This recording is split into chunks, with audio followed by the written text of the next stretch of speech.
uma onda de energia irrompe em chamas, no topo de uma estrutura semelhante a um penhasco. Criaturas escamosas como dragões estão se embolando na porrada. A explosão se intensifica, gerando uma energia que sobe aos céus, espalhando rochas para todas as direções. Uma espada ensanguentada envolta em chamas. Um demônio Picas diz que enfim o último humano será eliminado. Após isso, ele terá sua vitória. Fala galera, obra nova por aqui. Se você ainda não está inscrito, aproveita essa balela para se inscrever no canal e deixar aquele like divino, para dar aquela motivada básica. Essa obra parece ser das boas, hein? Não li ela ainda, mas ouvi rumores por aí. Então eu vou começar a trazer ela por aqui. Comenta aí o que der na telha. E tô gravando de novo, viu? Gravei o roteiro todo, só para descobrir que estava salvo para gravar apenas o áudio do sistema e não do microfone. Então ficou tudo mudo. Vamos lá de novo. Então vemos um demônio Picas, que na verdade é o Lorde Demônio, sapecar uma espada no meio dos peitos do último humano vivo, varando ele de um lado para o outro, que obviamente é o protagonista dessa farofa aqui. O prota ejeta logo uma gorfada de ketchup pela boca enquanto dá umas tossidinhas, com cara de quem machucou o dedo mindinho do pé em alguma quina. Ele encara o Lorde Demônio enquanto sente algo estranho no meio do seu peito. Algo estranho, viu? Em seguida, vamos entrar naquela narração clichê. É dito que o mundo chegou ao fim. Já faz um ano que os humanos tomaram uma sova na guerra contra os demônios. O prota narra que quase todos os humanos foram de F, e os que não foram tiveram suas mentes destruídas e viraram lacaios dos demônios, ou barriga de aluguel para gerar mini-demônios. O prota diz que ele é o último sobrevivente da resistência. Sinto cheiro de exterminador do futuro nessa fala aí. E que ele continuou sua luta solitária até agora. O Lorde Demônio dá aquela encarada no prota, que já tá nas últimas. Então o protagonista pensa consigo mesmo que esse puto é o Lorde Demônio Tártaros, monarca das sombras. Opa, monarca dos demônios. Quase eu dou uma errada. O Lorde Demônio debocha dizendo que o prota parece já tá nas últimas. Então ele vai dar uma ajudinha. Ele joga um lacinho mágico no prota, né? E diz que desacelerou o tempo, para ele não morrer logo. Então vai poder conversar com ele por mais algum tempinho. O Lorde Demônio chama o prota e diz que seu nome é Zephyr. O nome do prota é Zephyr, viu? O primeiro humano que conseguiu encher o saco dele, perturbar ele pra caralho. E que por causa disso ele tira o chapéu pro prota. O Lorde Demônio diz que muitos acreditam que é inútil lutar uma batalha que você sabe que já perdeu. Ou que ficam com o cu na mão após verem o poder avassalador do seu inimigo. Esses caras que fazem isso não são espertos. Eles são fracos. E que fica muito puto ao ver pessoas fracas com medo. Então o prota deveria entender, já que ele conseguiu chegar ao topo dos humanos. No caso, ele virou o mais pica, né, de todos os humanos. Então o Lorde Demônio disse que fará uma oferta a Zephyr, para ele se juntar e trabalhar com ele. Que juntos eles vão conquistar tudo quanto é mundo por aí, até mesmo os deuses, já que ninguém vai conseguir tancar com eles. O prota dá aquela analisada e com cheiro de falsidade pergunta se o que Tártaros diz é verdade. Se ele realmente vai aceitar o prota, né? O Lorde Demônio confirma que sim. E o prota diz que não parece ser uma oferta ruim. Mas na sua mente ele diz que isso não faz sentido. Ele sabe que depois do cacete que ele tomou, seu corpo já era. Ele tá todo lascado. Então não faz sentido o demônio lhe oferecer outra chance. Ele pensa consigo mesmo que isso não é uma oferta, mas sim uma forma do Lorde Demônio ver ele implorar pela sua vida. A tara de ver a pessoa de quem ele tirou tudo, amigos, familiares, os caras de asa, implorando por sua vida, é a única coisa que ele deseja. Então, duas mãos cheias de falsidade se aproximam. Enquanto Zephyr treme de agonia, Tártaros esboça um sorriso perverso. Em um momento de devaneio do prota, ele começa a se lembrar de sua personalidade terrível, e que ela, que não sei quem diabos é, sempre lhe dizia isso, e que ele deveria parar de xingar. Mas, por ele nunca ter dado ouvidos, ela colocou um feitiço muito interessante nele. Em uma tomada de adrenalina final, o protagonista agarra a mão do Lorde Demônio, que já sente que vai dar merda. O prota diz que se ele fizer aquilo com sua mão, todo mundo vai virar xerém. Xerém, galera, farelo, explodir, esbagaçar, essas coisas. E que essa será a sua resposta para a proposta de Tártaros. Vai tomar no meio do rabo, filho de uma rapariga. Nessa hora o pau canta, uma explosão vai se formando, enquanto o protagonista se sente satisfeito ao ir de F, pois ele riu por último, e quem ri por último ri melhor. Então, uma explosão gigante acontece, destruindo tudo. Ou era o que a gente pensava, né? Em meio às chamas e fumaça, uma silhueta encurvada surge. Um olhar de quem tá absolutamente emputecido. Logo o Lorde Demônio percebe que sua mão foi pra casa do caralho. Então ele entra em choque, pois não consegue acreditar no que tá vendo. Ou no caso, no que tá faltando, né? A mão dele. Pegaram a referência? Parece que a ficha não caiu ainda, né, meu caro? Ops, parece que agora sim a ficha caiu. Com cara de quem cheirou algo que não devia, o Lorde Demônio, acordando para a realidade, dá um berro com todas as suas forças. Um berro tão alto, mas tão alto, que deu para ouvir mesmo estando apenas escrito. Formigando de ódio, ele olha para a silhueta de carvão, que antes era o prota, e começa a xingar, chamando Zephyr de desgraçado. Como ele ousa desonrá-lo dessa forma? Lá ele, esse humano miserável. Com sangue nos olhos e mais berros, ele solta um bicão no meio do Prota que voa pedaço de protagonista para todo lado. Então, com isso, a batalha de Zephyr havia finalmente terminado. Ele não conseguiu a vingança para seus entes queridos, nem salvou a humanidade. No fim, tudo isso foi em vão. Ou pelo menos, era isso que ele pensava. Como todo bom manhwa de reencarnação, o Prota agora se questionando o que diabos aconteceu e onde ele está, pois ele tem certeza que morreu. Acho que já vi isso em algum lugar, hein? Ele se surpreende por estar vivo e sem nenhuma ferida ou sintomas da batalha que teve. Mas ainda assim, se questiona onde diabos está. Ele observa estátuas de deuses, mas desconhece qualquer lugar assim. Então chega logo a uma conclusão que é: eu tô no céu, carai. Será que tá? Mas uma voz logo tira essa fantasia da cabeça dele, dizendo que ele não tá no paraíso, mas sim no andar mais inferior da morada dos deuses. O Proto observa uma luz azul, de onde veio a voz. Que estranho, hein? Era pra luz ser mais rápida que o som, mas enfim.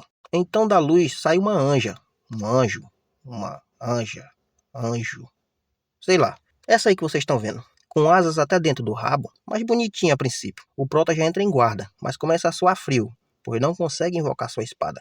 Orelhas de asa, vocês estão vendo, né? Diz a ele que não há necessidade de ficar nervoso, pois ela é apenas uma representante que espalha fofoca a mando dos deuses. Um anjo de nível alto. E seu nome é Mercedes-Benz. Brincadeira, galera, é só Mercedes mesmo. Claro que seria Mercedes, né? Qual anjo mulher não se chamaria Mercedes, hein? Isso é um nome ou uma luva? Caiu como uma luva, cara. Toyota, quer dizer Mercedes, diz que o Prota já morreu. E normalmente era para ele estar no inferno, mas, como 3 deuses muito picas pediram, né? Resolveram mandar ele de volta ao passado. Zephyr pergunta a Mercedes o que significa isso. Então ela diz que ele vai ser mandado de volta para o passado, mas com suas memórias intactas, para ter outra chance de mudar o futuro. Ele manterá tanto suas memórias como suas habilidades, capacidades físicas e essas coisas aí, quando retornar para o passado. Ela diz que, como o Prota já era o mais pica dos humanos, logo ele retornará a este local. Ainda incrédulo com toda essa história, né? Zephyr se pergunta se ainda está sonhando, pois não se lembra de Tartarus ter esse tipo de habilidade. Ou será que ele está tendo uma ilusão relacionada ao fim da sua vida? Sabe-se lá. Voltando a si, ele questiona Mercedes. Não me canso desse nome, cara. Qual o motivo de terem dado a ele uma segunda chance? Ela diz que ele parece não acreditar em suas palavras. O Prota diz que acredita, mas questiona ela o que ele deve fazer. Pois não existe almoço grátis, cara. Se estão dando uma segunda chance, alguma porra vocês vão de querer de volta. Antes mesmo de uma resposta, embarcamos em uma historinha na mente do Prota. Ele diz que enquanto rezava como um condenado e as pessoas morriam como formigas perante um inseticida, os deuses evaporaram. Não ligaram pra preces, nem pra sacrifício, nem pra porra nenhuma. Além de remover as habilidades do clero, de pegar os poderes dos deuses emprestados, né? E perdendo assim qualquer habilidade de cura, resultando numa rápida derrota ali dos humanos. E os deuses, ao ver que não ganhariam nada com isso, logo abandonaram a humanidade. Então o Prota diz que não há como seres frios e calculistas como esses entregarem uma segunda chance por nada. Mercedes, sem trocadilho dessa vez, hein, diz que entende os questionamentos do Prota, então irá dizer a ele os pensamentos dos deuses. E os pensamentos são: nos mostre algo mais interessante, puto. O protagonista fica na onda com essa resposta e pergunta o que diabos essa rapariga tá falando.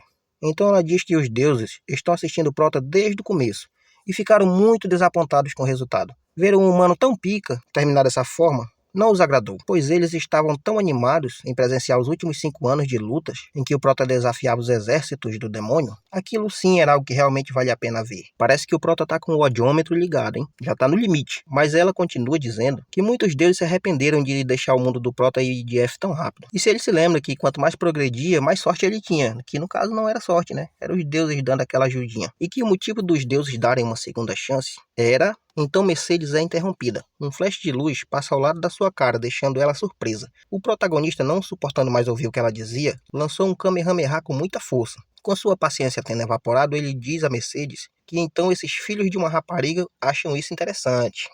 Todo o sofrimento, o motivo pelo qual todos lutaram até a morte, não passava de um Big Brother para esses miseráveis? O Prota diz que não sofreu e lutou junto da humanidade todo esse tempo só para entreter ninguém. E diz que os deuses os subestimaram, sob a perspectiva de que eles eram apenas entretenimento. Mercedes, sem dizer nada, estende a mão fazendo com que um pé, aparentemente de tamanho 38, caísse na cabeça do Prota. Ele se defende, tentando aguentar o peso desse pisão colossal, mas parece que é pesado demais, o que o deixa logo de joelhos. O pisão estrona todo, quebra pedra, voa pedaço, quebra o chão em volta. Então a anja Mercedes, né, dá uma aliviada e diz ao Prota que nesses momentos os deuses estão assistindo eles e que é melhor ele ser mais educado. E parece que ele entendeu algo de errado, então ela vai explicar melhor.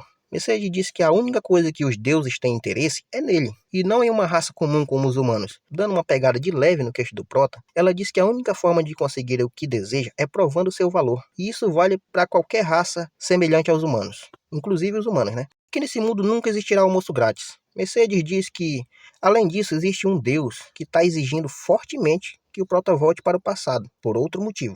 Então é nos mostrado um pouco de destruição e o Lorde Demônio muito puto, com uma viga de concreto nas costas, usando como um cacetete. Ele diz que não quer mais esperar e quer falar logo com o gerente.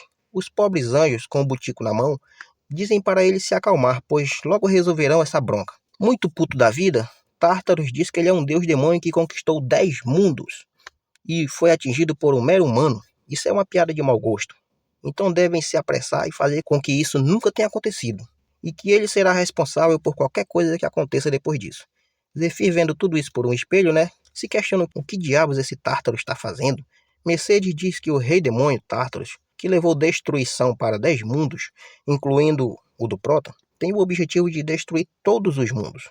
Ele nunca perdeu nenhuma batalha, e nunca ninguém jamais o atingiu, até o Prota fazer isso, né, arrancar a mão do bichinho. Então ela questiona se Zephyr entende o dano que causou no orgulho do Tártaros. O Prota acha que isso não é para tanto. Precisa desse show todo para isso, por causa de uma simples mão. Mercedes diz que Tartarus deseja ter outra batalha com ele, para esmagar ele de vez. E pergunta o que o Prota acha disso. Zephyr esboça um sorriso, né, e diz que a resposta é óbvia. Se Tartarus é vascaíno, por que não mandar ele pro Vasco? Então vai fazer assim como ele deseja.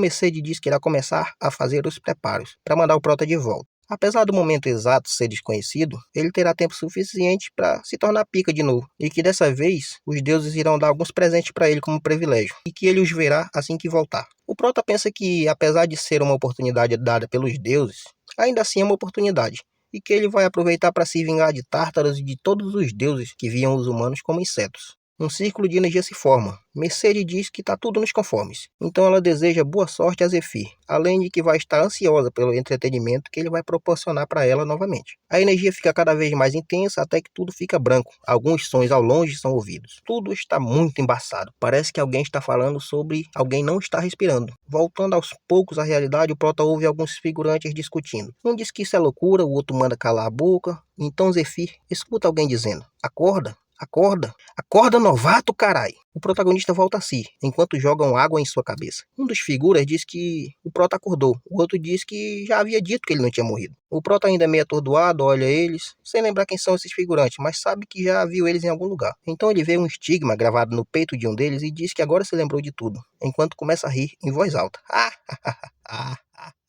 Os figurantes acham isso estranho, se perguntando por que diabos esse miserável está rindo. O Prota pensa que voltou uns 10 ou 20 anos no passado, para quando ainda era um escravo do templo. Um figurante barbudinho lá no fundo pergunta o que diabo está acontecendo aí, e que a folga já acabou, então voltem pro trabalho imediatamente, seus merdas. O outro figurante, né, com a cruz no peito, diz que não é nada, que já estão voltando pro trabalho já. Então, ele olha para o Prota e diz que se ele o irritar de novo, dessa vez ele vai de F. O Prota pergunta o que diabos ele está dizendo. O figurante fica irado. Enquanto isso, o outro diz para ele que eles devem ir embora. O Prota diz que não tem por que dar moral para esses figurantes. Um moleque raquítico aparece gemendo e agradece a Zephyr por tê-lo protegido. O Prota fica se perguntando de que buraco saiu esse moleque. Já faz tanto tempo que ele não se lembra mais dos detalhes. E que está difícil se acostumar com isso. Enquanto anda, ele se lembra do que a Toyota, Mercedes, falou para ele sobre privilégios do retornado. Que basta falar desbloquear privilégio para ver o que tem de bom. Ele dá uma olhadinha para trás, vê que o moleque já está indo embora.